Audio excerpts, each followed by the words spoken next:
Good evening and welcome to this week's episode of Coach's Corner. My name is Dwayne Dwyer. I go by the Mindset Coach, My name is the Uncle Junior, and I go by the consistency coach. and we are the coaches of Coach's Corner. As I tend to say every week, listen, if you're not here to gather this information, soak it up, and actually use it in your life, then you may not necessarily be in the right place. However, if you are looking to gather information so that you can actually add it to your toolkit, to actually add it to your life and employ that information so that you become a better version of yourself, so that you can actually be a value to the people that you know, love, and care about, you're in the right place at the right time. In fact, not only that, I think you were destined to be sitting where you are to listen to myself, the mindset coach, and my good friend, the consistency coach. So, with that being said, the Uncle Junior, Uncle Garfield, the consistency coach. How are you doing today, my friend? I'm doing well, man. Doing very well. Life is short, so I'm in a place where I'm just trying to make the best use of the time that I have, and just enjoying it, enjoying being around you, enjoying being around good company, the chat, my wife, the people who want to be part of my life. And I'm just enjoying it one day at a time. Do I have long-term goals? Absolutely. But I'm also okay with living in the moment at the same time. So Yeah, I like that. And, and I do have, of course, man, I got a philosophy about everything. But yeah. I do like the fact that you say that. As far as me, though, I'm not even gonna harp on that right now. Maybe a little later, right? But for me, man, I'm good, man. I'm enjoying life. Mhm. Um, and I think enjoyment looks different as you progress and mature and get older and so forth and so on, right? Yes, Um, sir. all is well. Like I keep saying, I have nothing to complain about.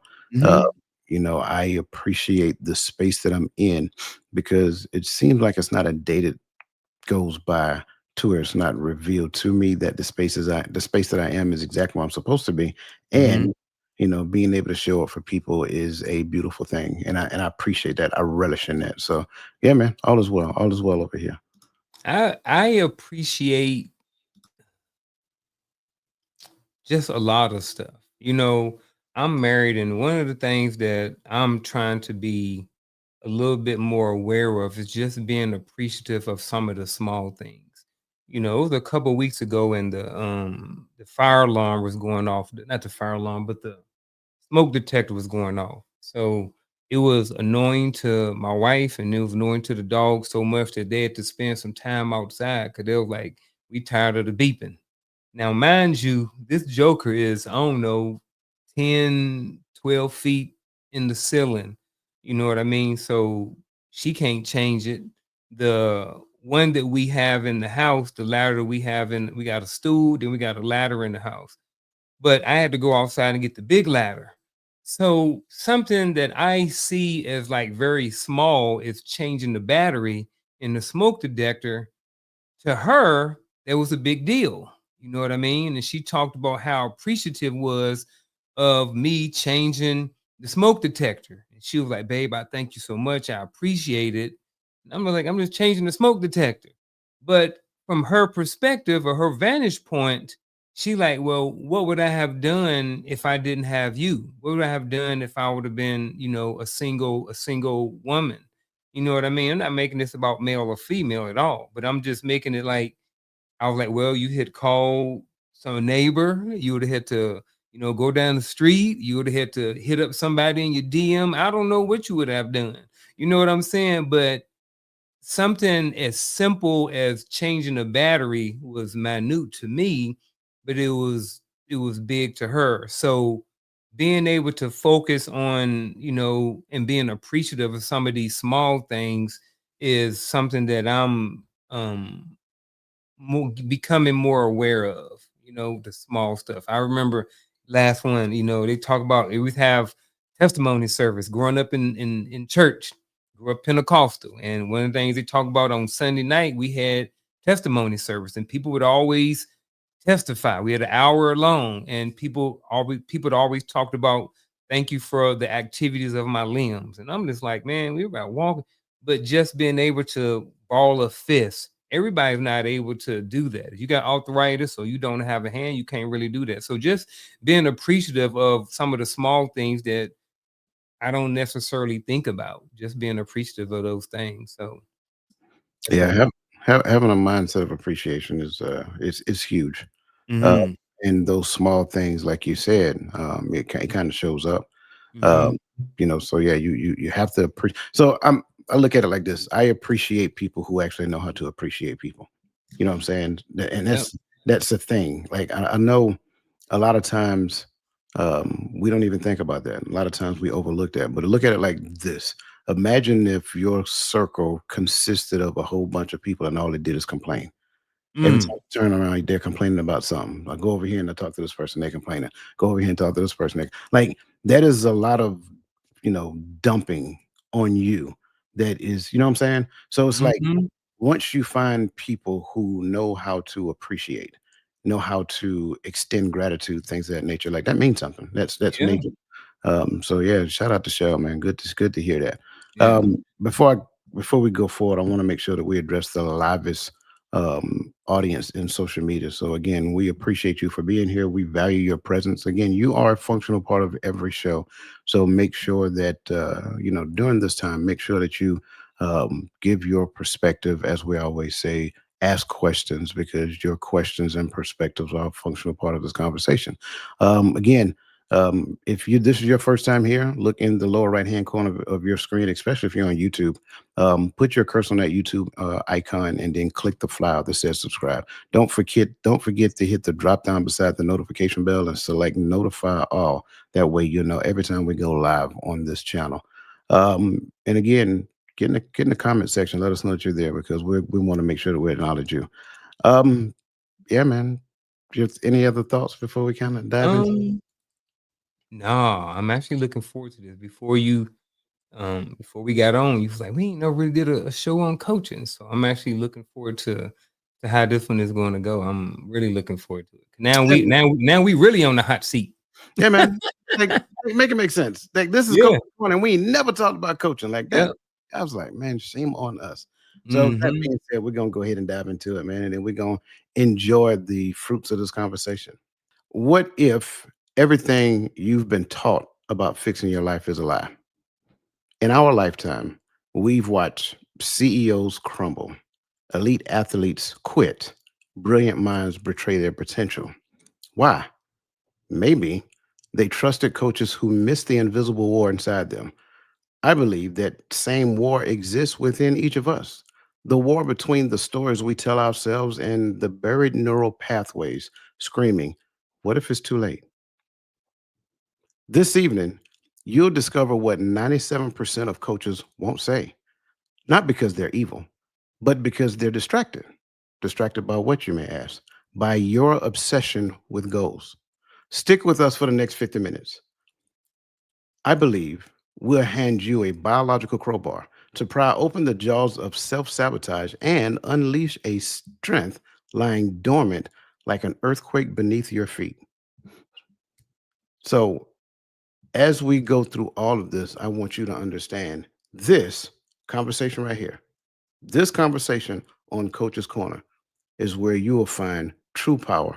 As you know, we like to start things off, and a lot of times we start off with definitions and things of that nature. And I know, I kind of, forego that on Friday night on the Hearts of Men, but I Mhm. want to start off with kind of like a simple get us rolling into this conversation because I think it's something that number one people need to hear. They need to hear it articulated from two certified coaches, right? And I want to start off by saying that both of us are certified coaches. I actually have a degree in coaching and I am also a certified coach. And I know my good friend over there. He is actually a counselor and a coach. So I think that's a good place to start based upon all of the credentials that we bring to the table because most people never knew that. Most people did not know the things that I just articulated. So how would you describe coaching, the coaching process, and the ideal candidate for coaching? And I know I'm putting you on the hot seat right now, but this is going to be a good conversation because I think people need to hear it. Mhm. I'm going to start with how would I describe coaching? And when I've talked to clients in the past and just people, I kind of relate it to, a football coach or a basketball coach in a sense. And their job is to take whatever you have right now and to try to make you better. You know what I mean? And in a similar stance, that's kind of what I believe coaches do.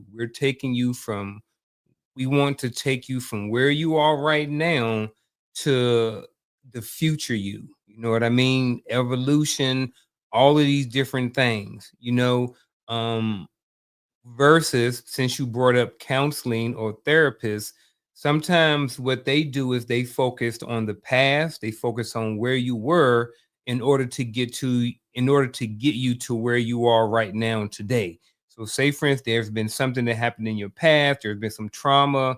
Everything ain't trauma, but there's been some things that happened in your life or whatever like this, and you can't seem to get past it or whatever, where that person, the therapist and the counselor, is to help you work through that stuff to get you to a better place today. Again, the coaching part is today towards going towards the future.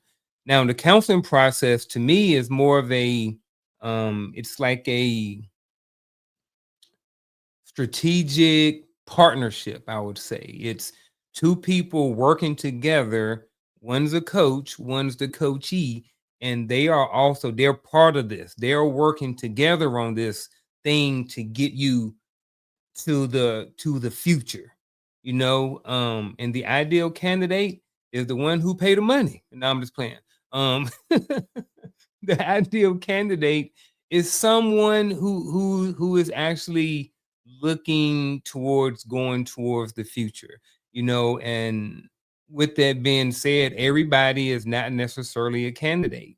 I have people come to me and they've talked to me and they say, oh well, my wife left me and I'm still trying to get over that. And I get it, but I'm just like, brother, this is probably not for you. Or it may be, but you may need a coach and you may need a counselor or a therapist. So you may need both.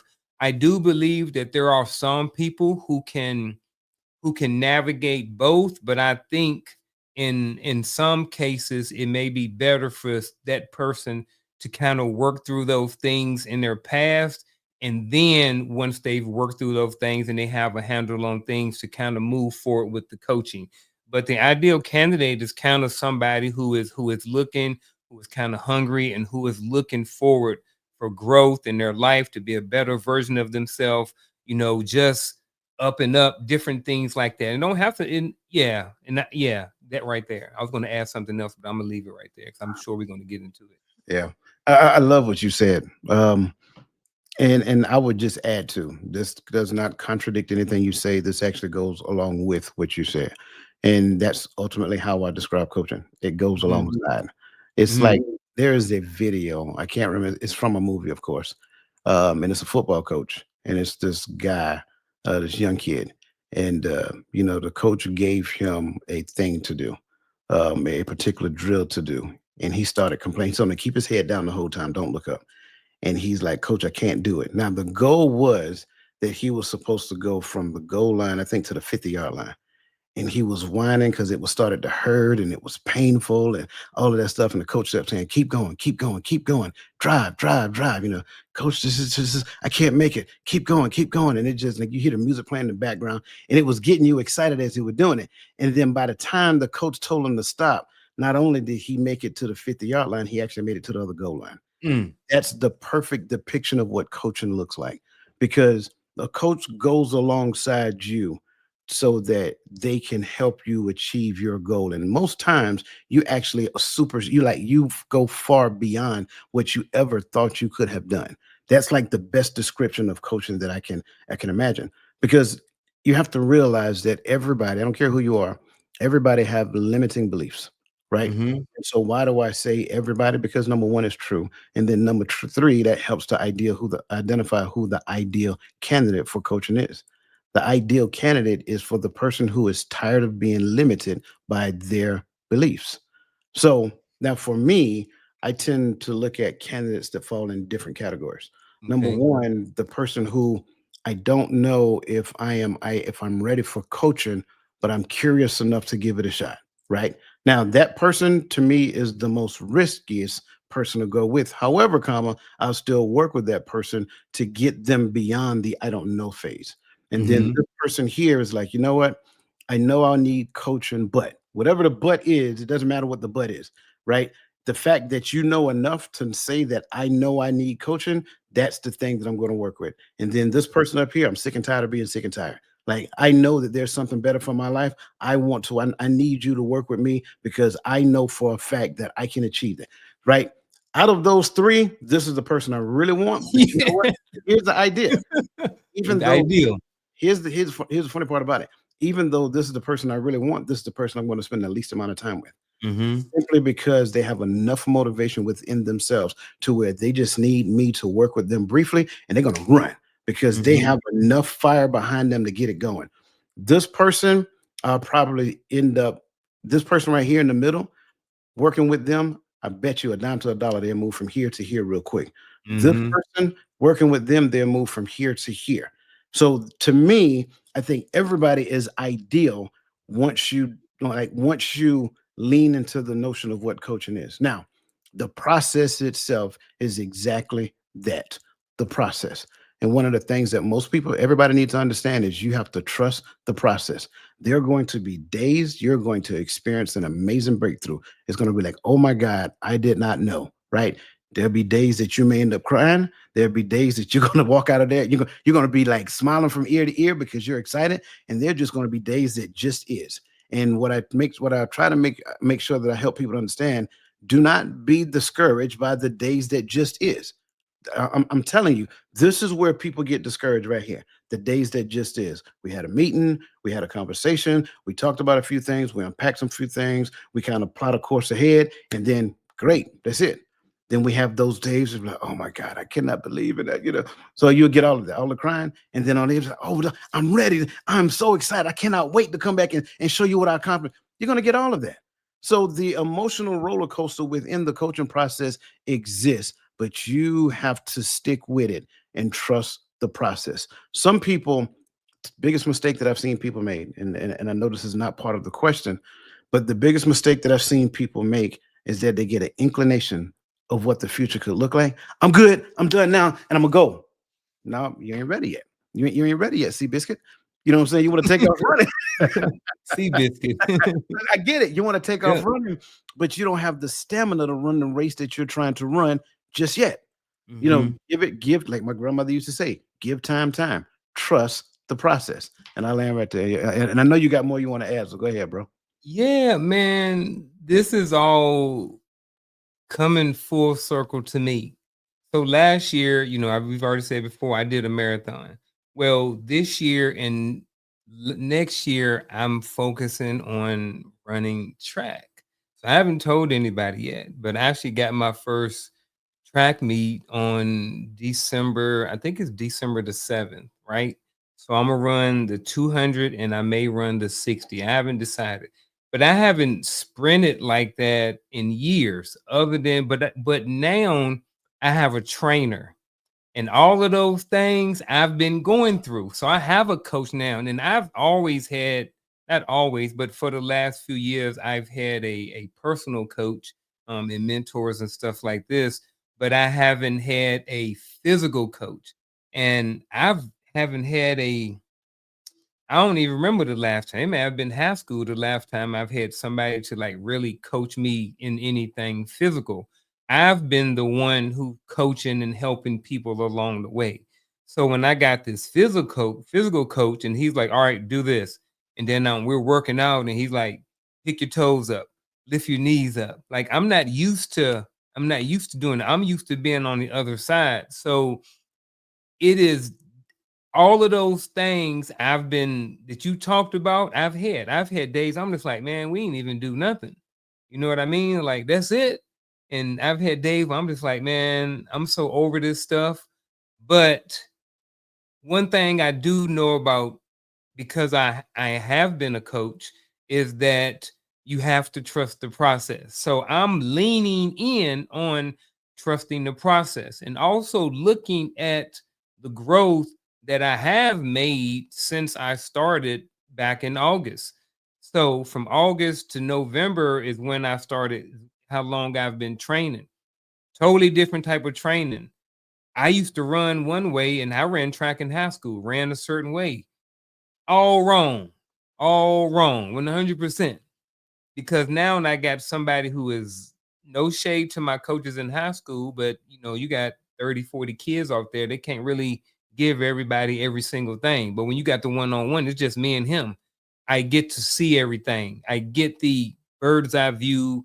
Like I said, pick your knees up, pick your toes up, don't run behind you. So it's funny how you said all of this stuff because I am actually in that process right now in a physical stance. And a lot of those things are direct correlations to how things operate in the non-physical form of coaching too. So I thank you for saying all of this stuff. It's funny. It's crazy. Yeah, man. Coaching is coaching is coaching. Coaching is coaching is coaching. And I think to your point, right? You can have like a athletic coach, right? Mhm. And there are certain constraints and limitations in that arena. Yep. And sometimes we get it. Some Yeah. people who and I talk the difference between the two. You can have a 360-pound kid out there who wants to be a quarterback. I Hmm. mean, I got it, but you're a part of the team, right? Yeah.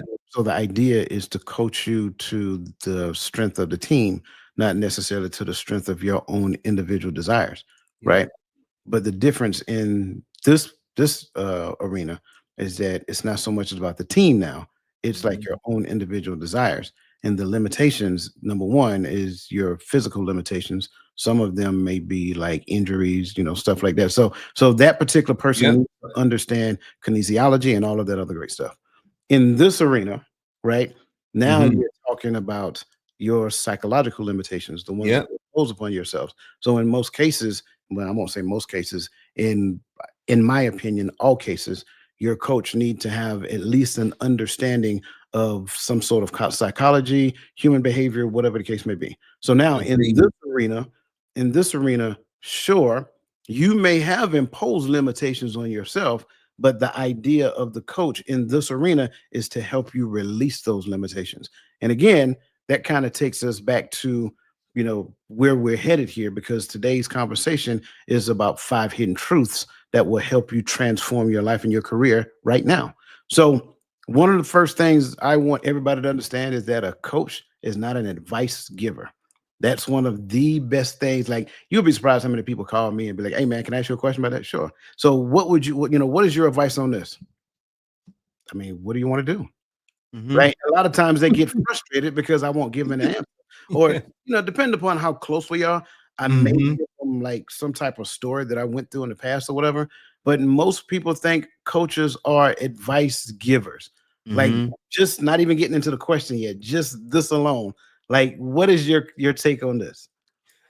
100% agree, and I think this goes directly into what you was talking about, the difference between some of the an athletic coach versus what we do on this side. Athletic coach a lot of times is going to tell you, lift up your knees, do this. They're going to give you advice all day long because they want you to be better. And one way is by showing by example all these different things, but it don't work like that over here. So I am 100% in agreement. I don't have my glasses on. So when I first saw that, I was like, coaching equal advice. I was like, I said, that's going to be my first rebuttal. But I see the little thing. I see the hash. I mean, the little diagonal mark to cross it out. So I'm 100% with you. I think sometimes I will say this. I will be honest, when I first started out in coaching a little bit, I did sneak in a little bit of advice until I got a little bit better understanding about what coaching was.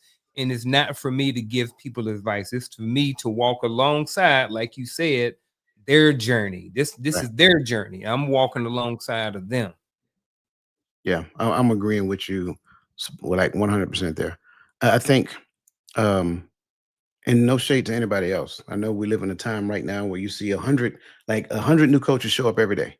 And Mm-hmm. this is one of those indicators right here. One of those indicators when we start seeing, now it's a difference, that because this right here isn't coaching. I want everybody to understand that. When you see a podcast happening, a podcast is not coaching, because in most cases you're getting advice, you're getting tricks, tips, whatever that looks like. But the other side is like, there's a gap between the advice that you're getting and where you are trying to implement it. And so a lot of people end up like, well, I listen to this person, I listen to this person, and it sounds real good and it's motivating, but I find that I can't do it. There's a reason why. And they already know that. That's why they don't mind sharing those things, right? Mhm. So it's like that's what you have to consider as well. So to the point, coaches don't give advice, but what is the issue when we do? What's the critical difference between a coach handing you a solution versus that coach actually mining, and I'm talking mining like drilling or whatever, mining Mhm. your own wisdom for the results that you want? What's the critical difference between a coach handling handing you your solutions versus managing your own? Um, I guess I'll start with the negative. When you take somebody's advice, now you have someone to blame if it don't work out. So if I say coach, or if I say whoever, hey man, you need to leave your wife, or you need to stop doing this. I'm just saying, I I am 100% sure that there have been coaches that have told people to leave their spouse. But however, when you do that, now you're on the hook for that. You know what I'm saying? So again, I said I'm going to the negative side. And then what happens is now again, you have someone to blame if it don't work out. And that's not a good position to be in as a coach. And then where's your work? You know what I'm saying? What have you doing? What have you done? And what if it don't work out? You know what I'm saying? It's like, because I'm telling you this, but I don't know every single thing about you or your situation. Only you know every single thing about you. So it's probably better that I help talk you through a problem than for me to give you the advice or the information. So again, just short answer is this is I think that it takes the responsibility off of the person and then puts it on the coach. Yeah, I definitely agree with that. Um, I think in conjunction with what you said, like coaching, one of the things that happened during the coaching process is that you start to develop these critical thinking skills. And it's not to say that you did not have critical thinking skills prior to, but during the coaching process, those critical thinking skills will be refined. But the other side to it is those creative thinking skills that goes along with the critical thinking skills. Critical thinking, problem, identifying the problem, creative thinking, coming up with coming up with different solutions to solve said problem. Well, when a coach hands you the solution, I don't have to think critically, nor do I have to think creatively.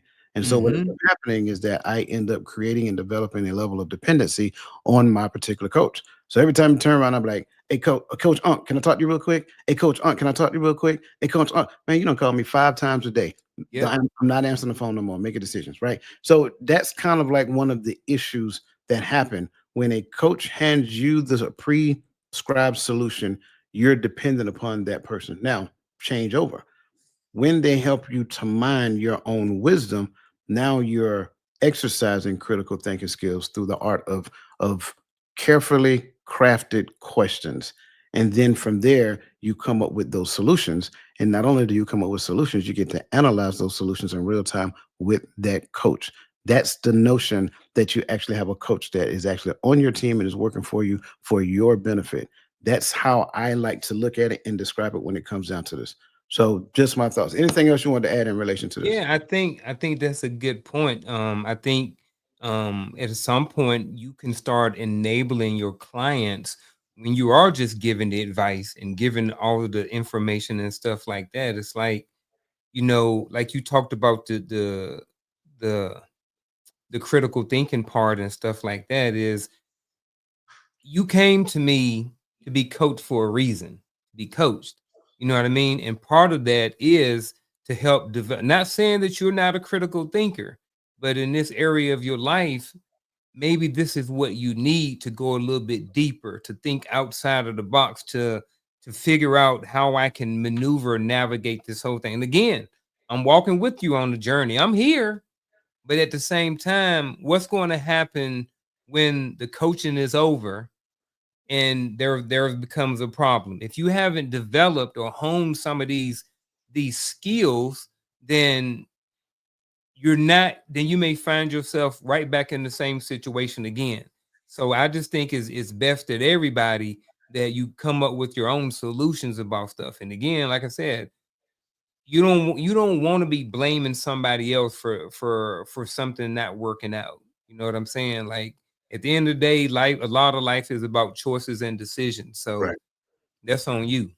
Yeah.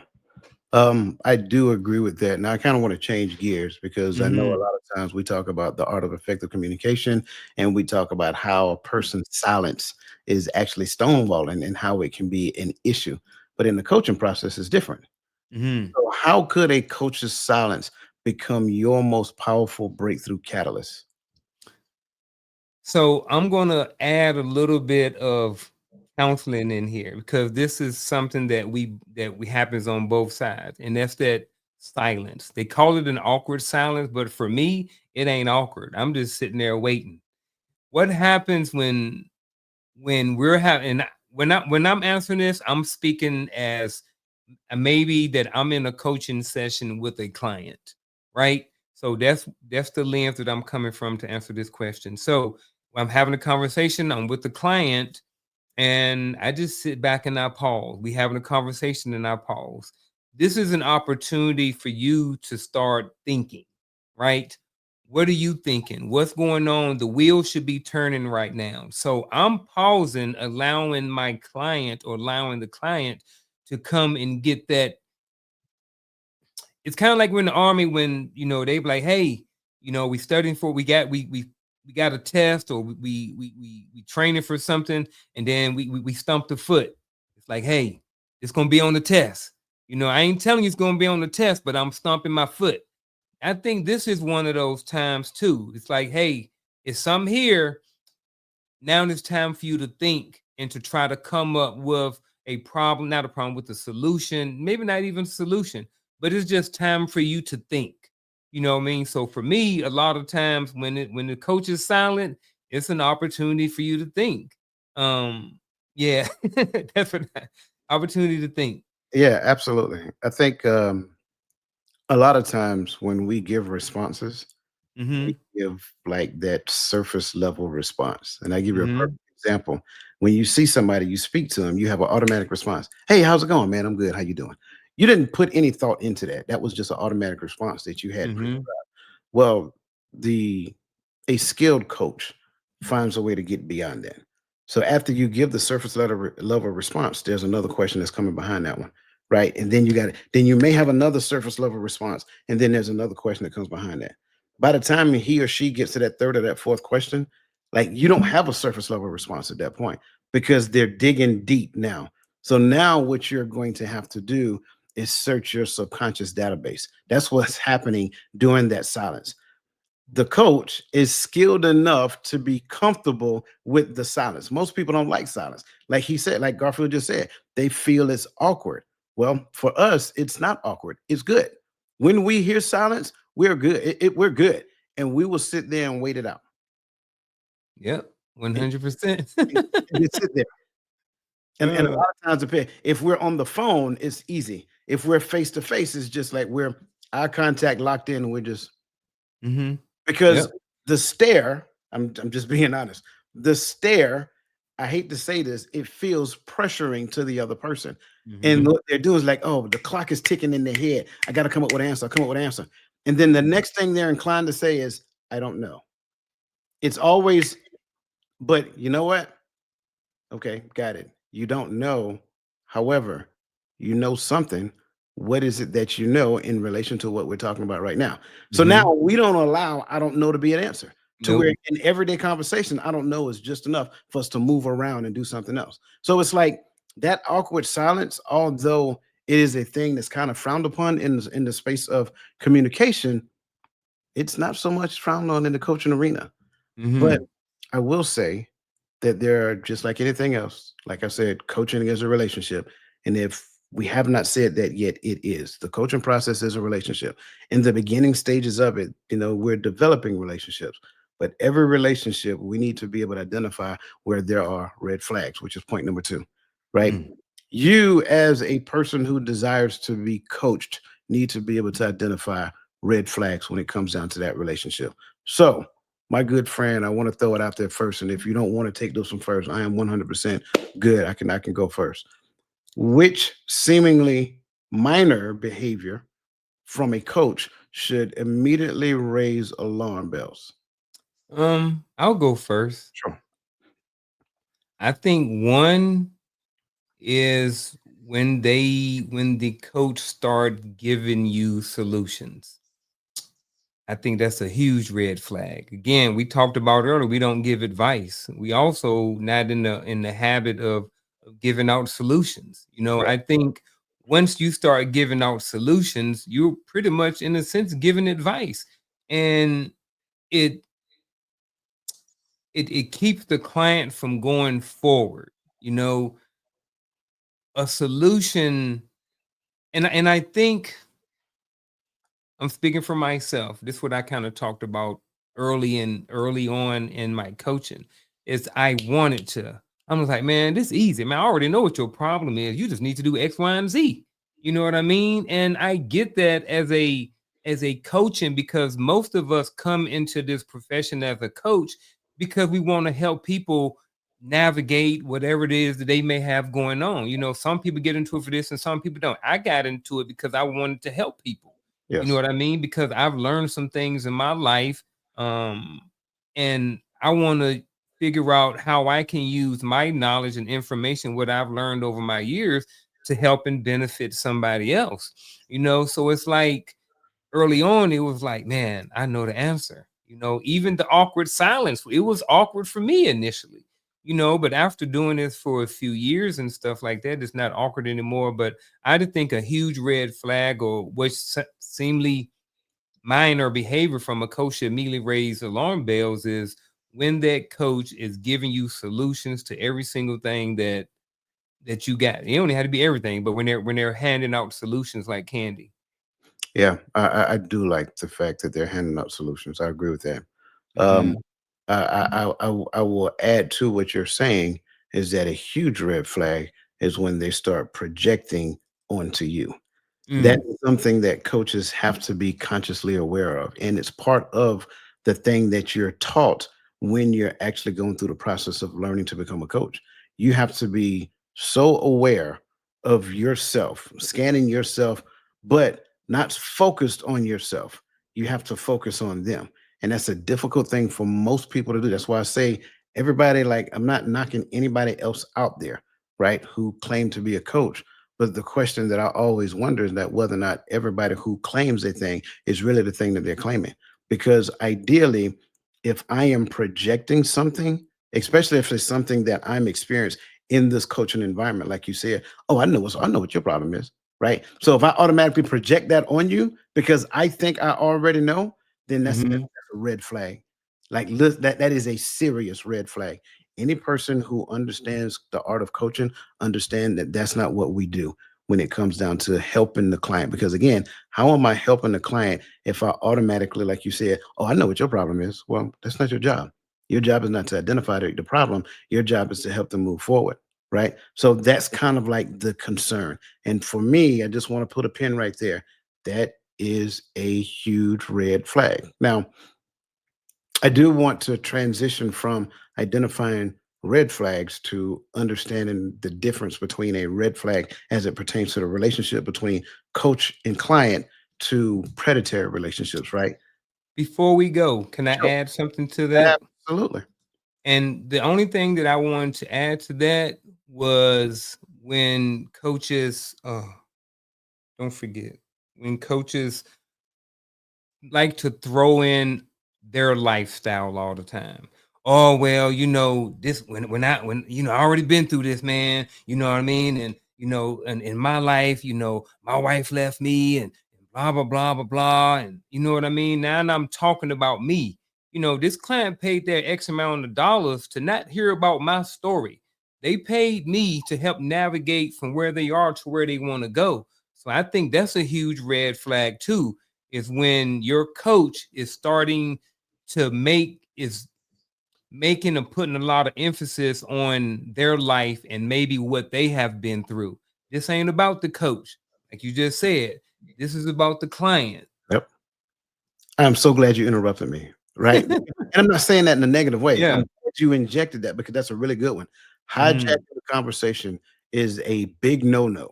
Like we Mhm. don't, it's not, this is not the opportunity to talk about my life and how great and wonderful my life is, or the things Mhm. that I've been through, or to try to make you feel comfortable based upon what you've been through. And yeah, I've been through that as well. Let me explain to you how. No, like Yeah.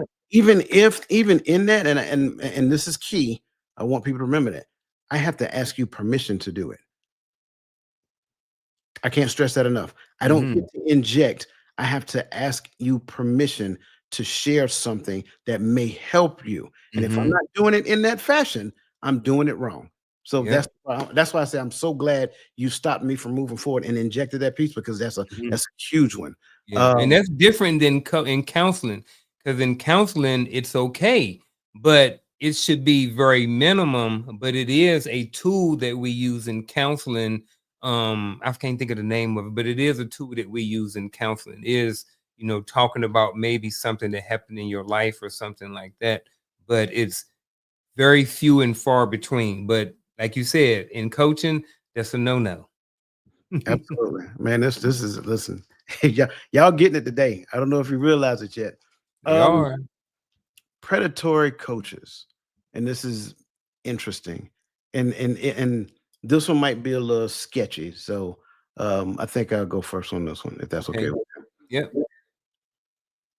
Predatory coaching is a thing. Um, I know people think that it helps. So what do I mean when I say a predatory coach? Well, if we have crossed the bridge in that person's life, and this happens all the time. We've crossed the bridge in that person's life, and then it got to a point and that person regresses. Well, predatory coaching is taking something that that person has accomplished or overcame and then bringing it back up and using it against them at a later point in time. Mm. As a coach, I cannot take a thing that you have that you're working your way out of. Now, let me be completely transparent as we say this. Whoever I was in 1982, yes, I'm that old, I'm sorry. Whoever I was in 1982, that person still exists, right? It's just that that person isn't in the driver's seat today. I know we like to talk about testimonies and I've moved on and I'm no longer that person. Not true. That's not a true statement, right? That's just the stories that we tell ourselves to make Mhm. ourselves feel good about ourselves. But whoever I used to be, I still have the potential to go back and be that person.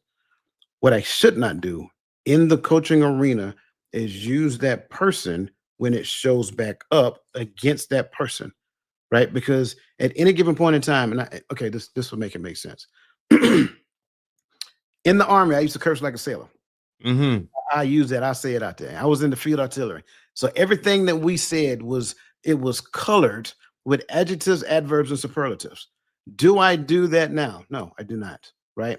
I tried the best that I can to ensure that those words are obsolete. Do I have the potential to do that? Absolutely. I really do. And depending upon some people, it's like, mm, you almost got me. You almost got me, right? Yeah. Well, if this was a coaching practice and the person that I'm talking to cursed like a sailor, and then one of the things that that person wants to do is overcome that, and we've gotten to the point to where a lot of their conversation does not include those colorful words, and then one day they had a bad day and they came in and just laid it on thick. Well, it's not for me to say, "Oh, you don't went back to who you used to be, huh? You done decided to turn back the hands of time and start the clock." Oh, no, that's me using the thing that you're trying to overcome against you. That is weaponizing your own insecurity. And I use cursing. It's a very simple example, but take it a step further to something a person feel insecure about, right? So that's kind of like what that looks like, and I think that becomes problematic when we do that to where ideally as a coach what I should be doing is asking them the question to make them reflect on why was that available for them in that time. So that's just kind of like how I look at it as it pertains to this question. Yeah. I don't know if I have too much to add to that. I think what I would like to add is probably a why. Um, and my why would kind of fall under two categories. One, maybe ego, because I do believe that sometimes people get into this profession for whatever reason. I think sometimes ego is involved, and they think that they're mightier or higher than wherever they are. And then I also think another reason why people weaponize it. I know we talk about how, but the why is to money. Is to keep you coming back for more. Like if I can keep coach in this space and this stuck and not help him navigate and give him the answers and stuff, then he's gonna stay with me for a year, and 2 years, and 3 years, and 4 years, and we still talk about the same insecurities that he had when they came in. So I think a reason why, what I mean, there are some predatory coaches and weaponizing is because of those reasons. And I'm not gonna.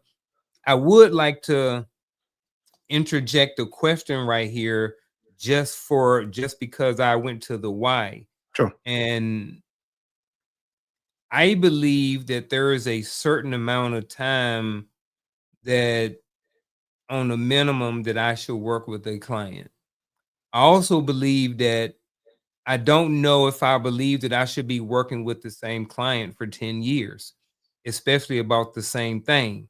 Because if I'm teaching skills and we're honing skills and different critical thinking and stuff like this, at some point, you know what I mean? Grasshopper, you got to go on out there and you got to fly and they got to kick the bird off the nest, so to speak.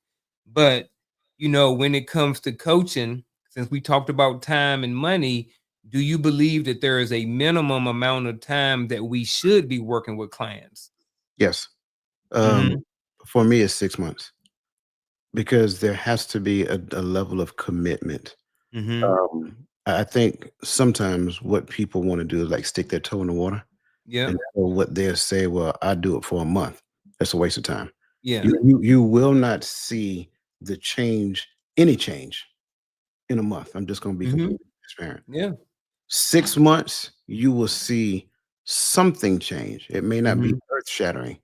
1 year, you'll see a change. That's Yeah. that's the whole notion. Like I even talk about mindset and motion. That's what mindset and motion is about. Mindset and motion is a commitment for a year.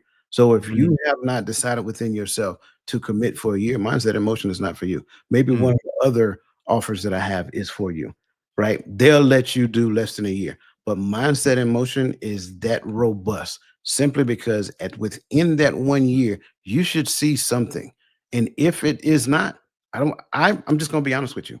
If I can't help you see something, and keep in mind, this is the thing that's totally dependent upon the client, not me. Because Mhm. I don't implement the things that we talk about in that person's life. But if there's a year that goes by and that person sees absolutely nothing different in their life, then I won't deal with them another year. Just Yep. simply because for whatever reason, there is something that is preventing you from growing with me. So you need to go find somebody else. Now, Mhm. I say that to say this. The other side of that, and this is another predatory practice, and you kind of mentioned this, and I kind of want to go in a little bit of detail with this. And I don't care who this is. This is therapy, this is counseling, this is coaching, this is anything that has to do with one on one interaction for your growth and development. If at any given point in time you do not see any progression happening, then it's time for you to move on. If Mhm. that person makes you feel bad for wanting to move on, you should have broke contact with that person a long time ago because they've shown indicators that they are a predator. I'm I'm just gonna call a spade a spade. Mhm. I should not want you to be handicapped to me. I'm just saying. Now, Yep. if if a coach is really good at what they do, then they don't just limit themselves to coaching. They Yeah. should be coaching, they should be mentoring, they should be doing things that they should be training. So they should be able to understand the difference between what coaching is, what training is, and what mentorship is.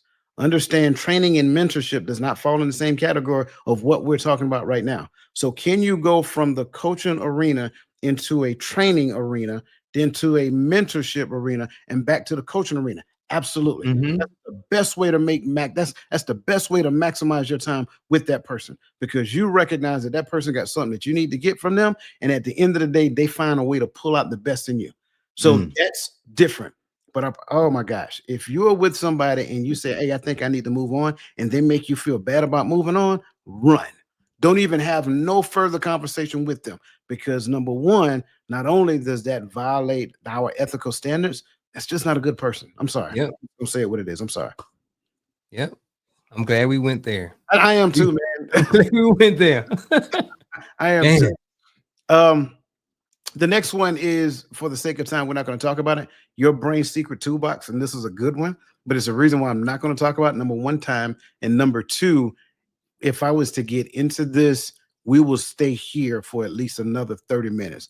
So just know that your brain secret toolbox is another one. But we're going to get into the three question test. Now, it's not going to be three questions that we're going to give you. And by all means, if you construct your own question, by all means, you can actually inject that into also. And I'm going to give you an example of what one looks like. You are seeking a coach for, in your mind, I want you to fill in the blank, XYZ. I want a coach to help me get over my insecurities for this. I want a coach to help me, whatever. So you fill in the blank. What single question exposes whether a coach can truly aid you in solving your unique problem? Now, I know I probably put you on the spot there. Mhm. So Super on the spot with this so, one. let me go first. Let me Okay. go first, and hopefully this helps.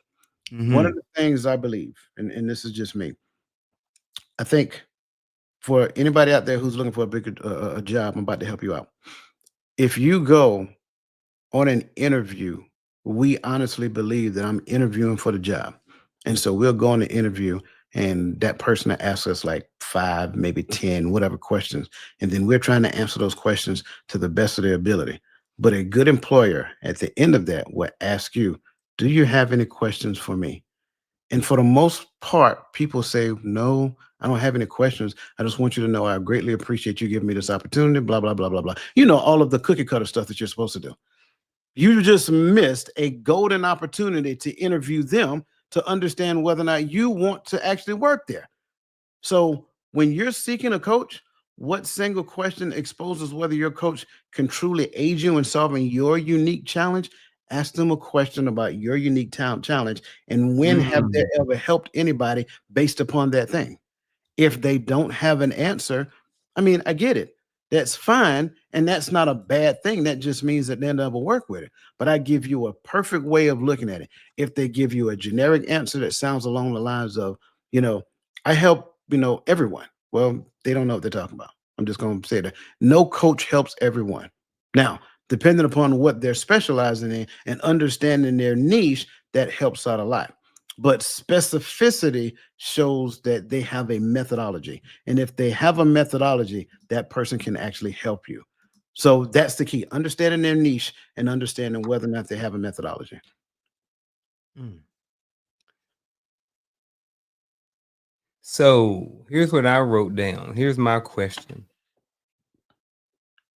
So we talked about the critical thinking and honing skills and different things like that. So with that being said, here's my question that I would ask my coach.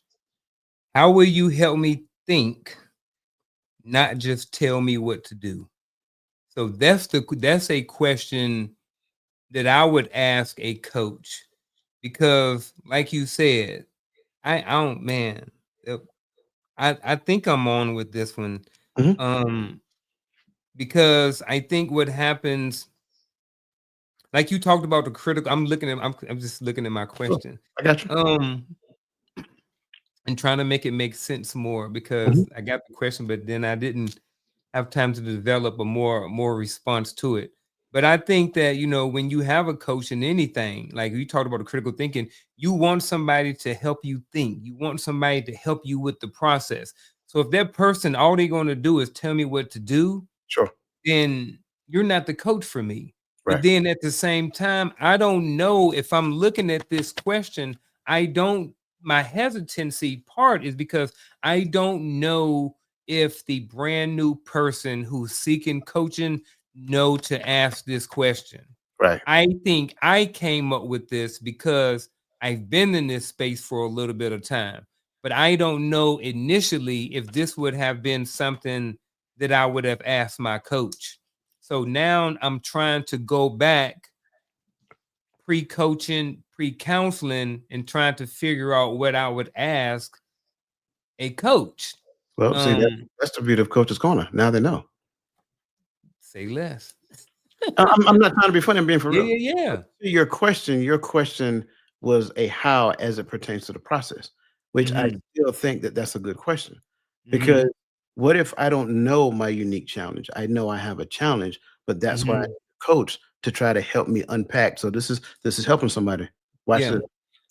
I know I have a challenge, but I need a coach to kind of help me to unpack this challenge because I don't know where I'm stagnant. I don't know why I'm stagnant. I just know that I am, and I need a coach to help me to unpack it. So your question, ask the question again. How will you help me think, not just tell me what to do? Right. That is a great question for the person who know they have a challenge but just don't know what that challenge is. Mm, Here's the funny part about it. I automatically have an answer right now. But here's what I do not want to do. I do not want to give the answer right here for a predatory coach out there who hears it and now adopt my answer as their answer. But mm, so if you want to know my answer, send me a direct message. I'm serious. I'm not joking. If you as a person who is looking for coaching and you really want to know the answer to that question, send me an email. Dwayne Dwyer, Dwayne, Dwyer at totalmindsetshift.com. And I have an answer that I will send back to you instantly. mm. Because if you do not have a process already, it's hard for you to answer that question. But Yeah. my answer to that question not only is already in my head, but it's already written in the documents that you got to sign before we get into this agreement. Mm, And the documents tell you what coaching is, what coaching is not, so you'll know what to expect. It's mhm. that simple. But for other people out there, they may not have that stuff.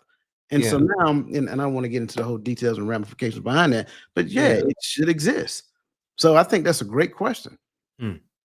Yeah, man. But again, I came up with that as somebody who's been in the space. Hmm. I don't know. I don't think I would have asked that question initially. I probably mine would have probably been simple. How can you help me? How can you help me work through this problem? You know what I mean? That's still good. That's still That's still a good question. Yes. yeah. Because at least you know that the person that you're talking to has not only the technical know-how, right? But also they have the ability to articulate it. Sometimes people have the technical know-how, they just don't know how to say it. Well, I'm Mhm. sorry, you're not a good salesperson in relation to that. That's just something for them to get better at. Some Mhm. people know how to articulate a thing to such a degree that they blow smoke, and most people don't even know they blow smoke because it sounds really good. Yep. Right? But for the person who has the technical know-how and have the ability to articulate it, that's a great question. And that helps you to understand. It's not, and that's why I started off with the interview thing, like the job Mhm. interview thing, because I think we're not conditioned or trained to ask to qualify the people that we get in relationship with. We just know that, yep, they got a degree in it. I should go to them. Kudos. Like, how many times have we ever qualified our doctors? Mm. Just being honest. That part. Yeah. And that's why I say what I say. But yeah, man, I think that's a good question. Okay. Um, as a coach, I think I have time to do this. And we're Okay. gonna go a little over, y'all. I do apologize, but just to give us about an additional 15 minutes. As a coach, in the process, and this is a different type of question, there are going to be things that we ask you, or you may not even get into the relationship yet. This may be during the qualification stage. If I ask you a question, right? Um, The I'm sorry. coach asking the client.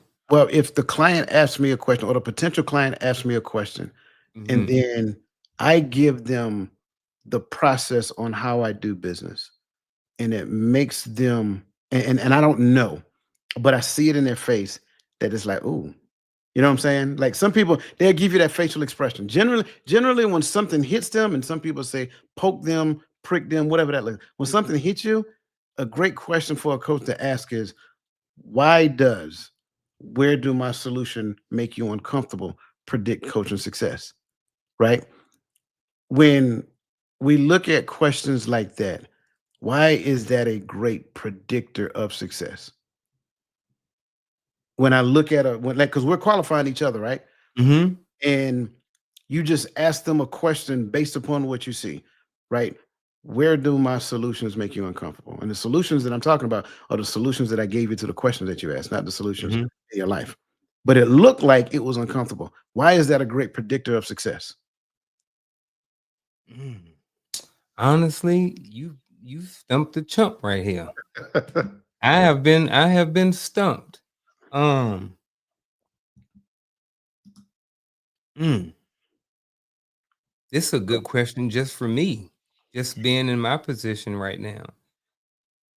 Honestly, I don't know if I have a response to this one. That's okay. Um, yeah, I'm a wave the white flag on this one, man. This one, yeah, So stumped number me a one, little bit more number detail. one, you're not a chump, right? We, and I get it. I get it. That's Yeah, that's an old yeah, phrase. yeah, Right? yeah. Discomfort, identify limitations. So Mm, I ask you a question that makes you uncomfortable in the moment that helps me to understand that I've just hit the limits of your comfort level. That means now, based upon that question, now we can get into the pathway of growth. Growth is found outside of your comfort level. So once and that question is specific and that word uncomfortable is strategic, right? Because if that person can answer that question, that means that that person for me is an ideal candidate. And that's mm. why I gave the 3 categories previously, and it doesn't really matter where they fall in at. If they can tell me why, I have a lot that I can work with. That's how I can say this person can move here, this person can move here rather quickly. So, you know, Yeah, I'm still looking at this question. Where do my solutions make you uncomfortable? I wanna I gotta dig into this some more on my own. That's I like that question. yeah. And keep in mind, I 'Cause want to reiterate the solution is not to anything specific to them. It is mhm. the answer to the question that they ask me about how I can help them. Mm. There I think being in the client position may or may not having to do this, but I think it do. There are going to be some uncomfortable times. I think that, in my personal opinion, that's part of it. I think as we move along in the client process, um, I ain't going to say it's less and more, but there are going to be different types of being uncomfortable. Sure. When, like you said, when you hit a wall in something, and I'm just like, all right, so until we meet again, X, Y, and Z, you may be uncomfortable with X, Y, and Z, but that's okay. We know where we are. Like you said, we know the limitation right there. So I like this question. Even though I waved the white flag and couldn't really answer it, I really like it. And I'm definitely going to go back to the drawing board on this one after the Yeah, man. show. Yeah, man. I think and I've shared this and my promise to everybody because we've already extended beyond an hour. We're not going to do final thoughts. I think for me, and I share this with everybody. You've heard us say this before in the show. There's 3 people working within you, but the 3 people that's working within you are working simultaneously. You have to decide which one is going to be the voice that gives you the most influence. So you got the person, Mhm. your past person, you got your present person, you got your future person. Well, your present person is just the active person in your life. I'll say it again. The present person is just the active person in your life. A lot of times, what we do is we give our past person more voice than we give our future person. The person who talks the most is the person who influenced you. I say it again. The person who talks the most is the person who influenced you. A lot of times, we give too much voice to our past person, and therefore, we are actively implementing the plans that our past person is telling us. So, what you end up doing is living your life in reverse, but yet you're not seeing anything manifest differently than what you did last year or the year before that, or whatever the case may be. And it's not that I'm talking doing things that are different. I'm talking about doing things differently. It's a big difference in those 2 things. A lot of times, what we do is we chase doing things that are different, thinking that that's growth. That is not growth. Let me say it again. Doing things that are different is not an indicator of growth. It's just an indicator of doing things different. So doing things differently is an indicator of growth. So that shows me that I stopped listening to this person up here and I've given more voice to this person up here. Why do I want to give more voice to this person up here? Because this person up here is trying to give you advice on how to get to where they are. Let me say that part again for the people who missed it and it went over their head, or the person in the back who didn't hear me. This person up here is trying to give you advice on how to get to where they are right now. That's why I say that there are three people working at the exact same time. And if you've ever lived for anything longer than a week, I say, and you've seen a glimpse of something, and it has nothing to do with the life that you're currently living, that was the person in your future trying to give you some advice. But what you're doing is you're shutting that down because it's like, oh, that just a dream. Could be, or maybe that's your future self trying to communicate with you, but you're not dialed into their frequency. That's a whole nother conversation that I love to get into, but we don't have the time. Mm. Yeah, I like it though. I like that one. Yeah. Yeah. Um, Last question, Uh-huh. and it really kind of goes in line with what I'm just saying. From Mhm. passive to powerhouse. Let me say it again. This is me. This is Mhm. passive. This is powerhouse. So from passive to powerhouse, how can you weaponize past pain points into rocket fuel for success? Mm. This is just a question that we have for the people. Then and I the like this. yeah, I like this, and this kind of talks about those 3 people in a little bit, in my opinion. Everything that we've gone through. You know what I'm saying? And I like when you can take where you were and you can actually see where you are right now. I think that's a good thing. I think a lot of times people get stuck and say, and I will give a perfect example. For years, you know, I have some degrees, and in all of my degrees, I maintained a B average. I just graduated with my master's in 2022. So that was only a few years, 3 years ago, 3.5 years ago, because it was like May time.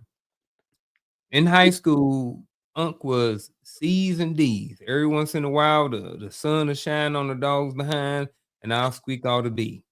I got A's in PE, lunch, and recess. Other than that, everything else was a struggle because I didn't want to do it. But what I did was, after the associates, still telling everybody, yeah, I'm a CD student. After the bachelor's, CD student. After the master's, CD student. I had to learn how to weaponize my past and then say, you know what? Yes, in high school, that's what you were. But ever since you went to the degree path, that's no longer you. So I had to learn how to change my thought process and see myself as a different person. Once I was able to weaponize my past and see the progress where I came from, then it was on after that. yeah. I was like, man, so now I'm in a position as a counselor. And I tell people, I'm like, man, I was a CD student in high school, but look where I'm at right now. So I'm like, bro, you don't have to stay stuck in the past. You can allow your past and the progress that you've made up until right now fuel all of that stuff, weaponize all of that stuff. So that's what I think in response to this question is using those negatives, using those things that you've overcome to kind, like I said, weaponize the past and like you said, get to the future. So I'm I, all for this. yeah, I hear that, and I'm laughing because I got a friend of mine that reminds me all the time that C's get degrees. Um, and, They and do, and I don't want to put you but on the not in the masters. right, exactly. I, Don't I, I work. don't want to put you on the spot, Hmm. but I want to ask a question. Sure. If you did not have a 4.0 GPA in your Hmm. master's program, and I did Hmm. not have a 4.0 GPA, I'm I gonna be didn't either. honest. Do you believe, based upon what you know about coaching right now, that if you Hmm. had that if you had an academic coach, right? And I'll explain what an academic coach is here in a second, Hmm. because somebody when they heard me say academic coach, they're thinking tutor. It's not a tutor. Hmm. If you had an academic coach, do you think the academic coach could have coached her to a 4.0. Now, what's an academic coach? An academic coach is someone that sits down and talks to you about how do you approach your methodology of school. Like, what is like your way of doing your lessons and things of that nature? And I tell you, for me, I'll be completely transparent. 7 p.m. each night, my phone went on do not disturb from 7 to 10. That was Sunday to Sunday. Unless it was like, unless a limb fell off or an ambulance showed up, don't call me. I'm not answering the phone. Right. But that was what I did for me because I wanted to make sure that I was reading all these doggone books back here. So if you had an academic coach that sat down, talk with you about your approach to it, to your academic studies, and then they help you to think about it and come up with better solutions, do you think that coach could have helped you to a 4.0? I think that that coach could have definitely helped me get better grades. I don't know about 4.0, just being what Unc know about Oh, I got himself, you. I got you. but I do think that if 4.0 was my goal, if I had an academic coach, I do believe that I could have got there. Yeah. Do believe I could have got there. Yep. Yeah. And I Or think darn near close. and I Yep. think that's the thing. And I just wanted to ask that question because that's one of the benefits of coaching, right? Like Mhm. you said, I don't know if they'd, get me to 4.0, but I think I could have got close. If I was your Limiting academic, beliefs. yeah, exactly. If I was your academic coach, I'd have been like, why not a 4.0? Why Uh-huh. can't why do you believe that you can't get a 4.0? And trust me Mhm. when I say why questions are dangerous, but you have to be skilled enough to know how to ask a why question and where to go after the answers is, Mhm. answers given. He and I have a relationship so I know he won't be offended by a why question. At all. The key is going back to the three persons I just talked about. The person in the past in most cases should be teaching me lessons. The person in the future should be giving me advice. Mm. Let me say it again. The person in the past should be teaching me lessons. The person in the future should be giving me advice.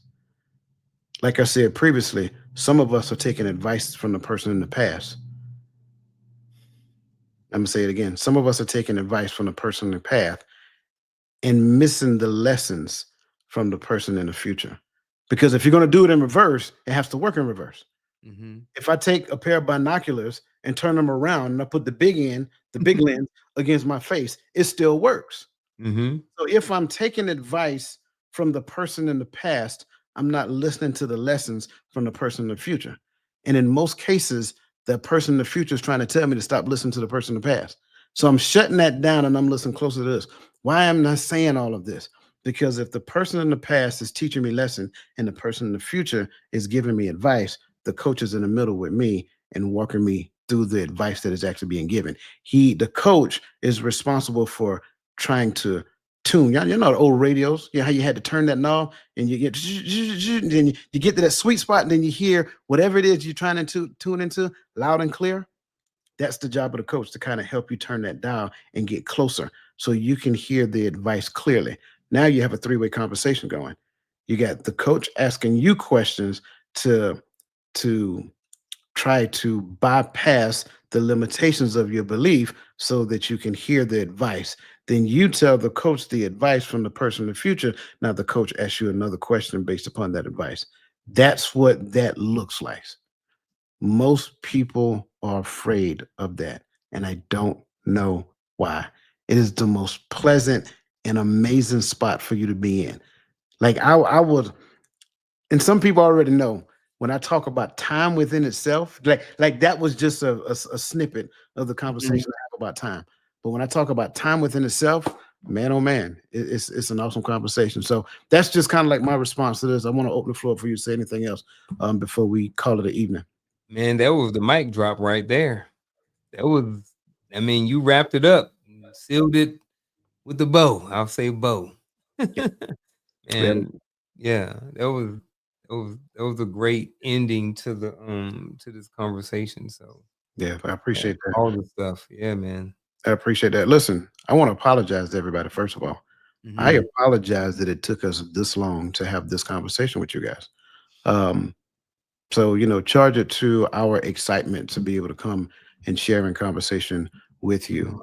But don't charge it to our heart. We have a heart for you guys, and that's one of the reasons why I think it's important for us to have this conversation.